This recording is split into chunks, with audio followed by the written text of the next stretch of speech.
다같이 사도신경으로 신앙 고백 드리겠습니다. 전능하사 천지를 만드신 하나님 아버지를 내가 믿사오며 그 외아들 우리 주 예수 그리스도를 믿사오니 이는 성령으로 잉태하사 동정녀 마리아에게 나시고 본디오 빌라도에게 고난을 받으사 십자가에 못 박혀 죽으시고 장사한 지 사흘 만에 죽은 자 가운데서 다시 살아나시며 하늘에 오르사 전능하신 하나님 우편에 앉아 계시다가 저리로서 산자와 죽은 자를 심판하러 오시리라.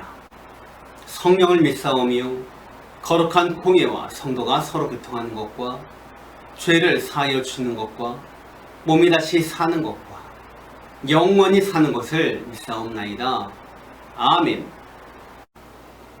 찬송가 516장입니다.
할렐루야. 오늘도 주 앞에 나와 예비하는 여러분에게 하나님의 사랑과 넘쳐나시기를 주님의 이름으로 축원을 드립니다. 자신의 존재를 잃어버린 채 살아가는 사람들을 정신병자라고 합니다. 그런데 오늘날 많은 사람들은요, 자신을 잃어버린 채 살고 있지 않나 생각됩니다. 누가복음 15장의 탕자의 비유가요, 우리에게 감동을 주는 것은 바로 그 탕자가 자신의 존재를 잃어버렸다가 자신의 존재를 깨닫고 본래의 자리로 돌아왔기 때문인 것이죠. 그렇다면 여러분, 나는 나의 존재를 알고 있습니까? 나는 과연 하나님의 자녀로서 정말 그리스도인으로서 분명한 존재 의식과 존재 목적을 가지고 살고 있느냐라는 것입니다. 오늘 말씀을 통해 분명히 나를 아는 그런 시간이 되기를 바랍니다. 초대교회 성도들은요, 얼마 되지 않은 숫자였지만 그 시대에 정말 커다란 영향력을 끼치며 살았던 사람들이었습니다. 왜요? 그들은 자신이 누구인지 분명히 알고 있었기 때문이에요. 초대교회 부흥은요, 어떤 교회의 조직이나 프로그램으로 이루어진 것이 아닙니다. 초대교회 부흥은요, 초대교회 성도들이 정말 그리스도인다운 삶을 살아냈기 때문에 그런 부흥의 역사가 일어났던 것입니다. 정말 오늘날 우리 가정들이 변화되고, 정말 우리 이웃을 변화시키고, 이 사회에 영향력을 끼칠 수 있는 길은 바로 우리 성도들이 정말 그리스도인다운 그런 삶을 살아내는 것입니다. 오늘 성경은요, 바로 이 성도의 삶, 이 성도의 생활과 직결된 말씀인 것이죠. 먼저 오늘 본문 에베소서의 저자 바울은요, 자신을 소개하는데 어떻게 소개합니까? 에베소서 1장 1절에 보니까 하나님의 뜻으로 말미암아 그리스도 예수의 사도된 바울은, 사도 바울은요, 자신이 사도가 된 것이 바로 하나님의 뜻이다라고 이야기하고 있습니다. 사도 바울은 다른 서신서에서도요, 자신을 소개하는데 어떻게 소개합니까? 고린도전서 1장 1절에 하나님의 뜻을 따라 그래서 예수의 사도로 부르심을 받은 바울.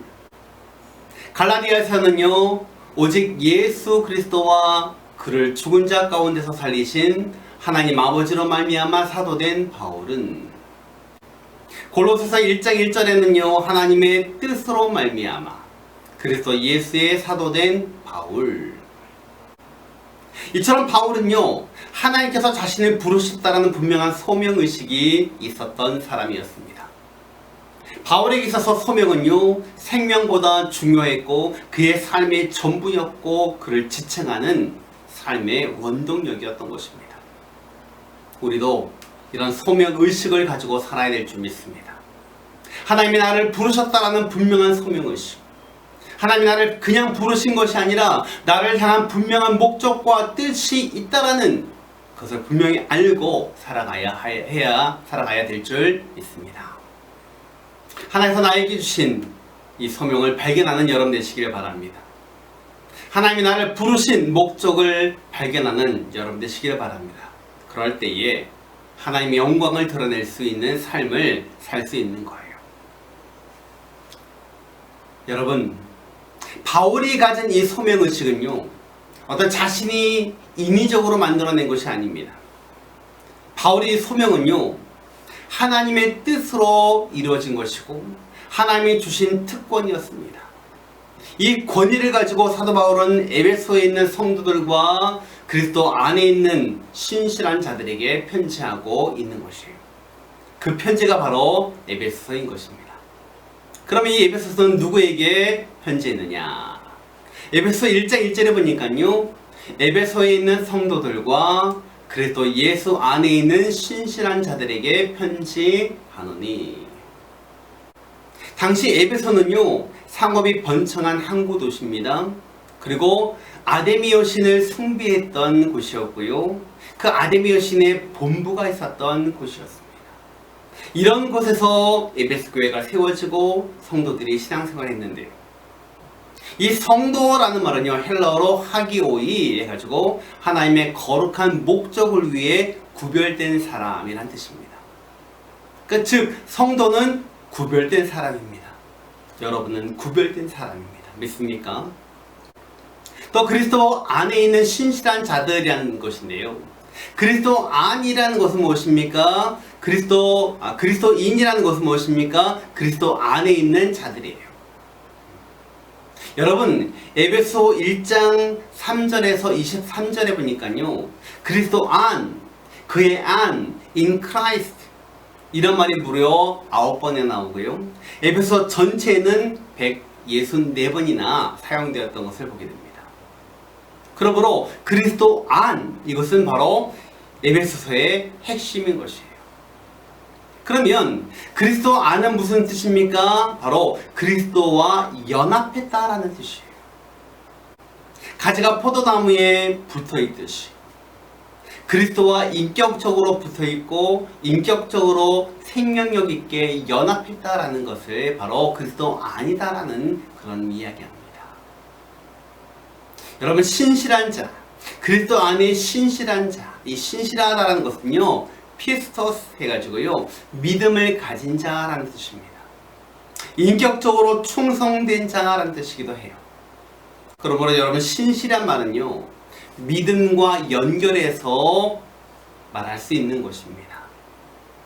그래서 예수 안에 신실한 자들이라는 것은 무엇을 말합니까? 바로 신앙을 활용할 줄 아는 사람이다 라는 뜻입니다. 예수 안 믿는 사람이 어떤 도덕적으로 좀 깨끗하고 약속을 좀 잘 지킨다고 해서 그 사람 신실해 이렇게 말하는 것과 차원이 완전히 다른 거예요. 그리스도 안에서만이 이 신실한 말을 사용할 수가 있는 것입니다. 그러므로 그리스도 안에 있는 우리들은요, 신앙생활을, 신앙을 잘 활용할 줄 알아야 되고요, 이 신앙을 나타낼 줄 알아야 하는 것입니다. 그럴 때 바로 그 사람이 신실한 그리스도인이 될 수가 있는 것입니다. 또 신실이라는 것은요, 믿음을 계속 유지한다라는 뜻을 이기도 합니다. 아무개나 정말 신실해, 이런 말은 무엇을 말합니까? 그 신앙을 잘 유지한다라는 의미인 것입니다. 처음 신앙을 버리지 아니하고 첫사랑을 버리지 아니고 끝까지 지키는 사람, 그 사람이 바로 신실한 사람인 것입니다. 그래서 성도는요, 신실한 사람이 되기 위해서 오래 참아야 되고 끝까지 참아야 하는 것입니다. 믿을 수 있기에 참는 것입니다. 믿을 수 없으면 참을 수도 없는 것입니다. 여러분, 우리가 이 세상에서 참고 사는 이유가 무엇입니까? 신앙에 대한 확신이 있기 때문인 것이에요. 확실한 믿음이 있기 때문에 우리가 참고 사는 것입니다. 말씀을 드립니다. 사도 바울은요, 자신을 예수 그리스도의 사도다라고 분명히 말하면서 분명한 소명의식을 고취시키고 있습니다. 나에게 이런 분명한 소명의식이 있어야 합니다. 이런 소명의식은요, 바로 그리스도 안에 있다라는 확신이 될 때에 가능한 것입니다. 그리스도 안에 있으면 우리는 생명력을 발휘하고 이 세상에서 정말 하나님의 역사를 이루는 능력으로 살 수 있는 줄 믿습니다. 그러면 세상이 우리를 향하여 저 사람 정말 신실한 사람이야 라고 말할 줄 믿습니다. 이런 믿음으로 소명의식을 가지고 신실한 자라는 칭호를 들으며 살아가는 모든 성도님들이 다 되시기를 주님의 이름으로 축원을 드립니다.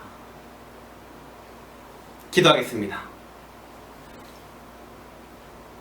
지금은 우리 구주 예수 그리스도의 은혜와 하나님 아버지의 극진하신 사랑하심과 성령의 충만하신 은혜가 이 땅을 살아가면서 사도 바울처럼 소명의식을 가지고 신실한 자라는 칭호를 드리며 믿음으로 승리하며 살기를 소원하는 사랑하는 모든 성도들 머리 위에 지금부터 영원토록 함께 있을지어다. 아멘.